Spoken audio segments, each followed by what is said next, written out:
Vi er på Windhorse Farm stadig og har været i værkstedet et par dage. Og nu er vi nået dertil, at vi har fået lavet en del forskellige udgaver af Skrues arme. Vi bor i den her skov, som har en stor diversitet af forskellige træsorter. Og det var lidt en unik mulighed for at afprøve kanadiske FSC-træsorter. Det har været især i forhold til, hvordan man laver skruer, eller laver gevind, som kræver noget af træsorten. Og så har det været i forhold til at lave de her organiske former. Det har været ret interessant. Vi har været omkring alt fra poppel, der er sådan meget let og splindre, og faktisk slet ikke fungerede. Birken minder meget om ahornen, men den er lidt lettere. Så har vi prøvet ask, som er hårdere endnu, men den splindrer lettere.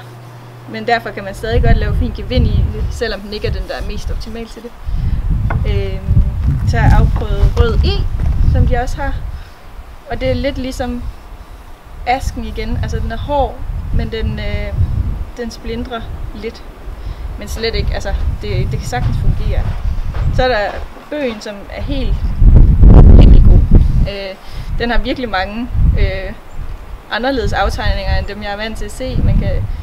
Den har sådan den har en sjæl, og den har liv. Jeg ved ikke, om det er fordi det er de særlige træer, der er blevet udvalgt her, som er sådan sidst i deres livscyklus, at de har alle de her tegn, men den er i hvert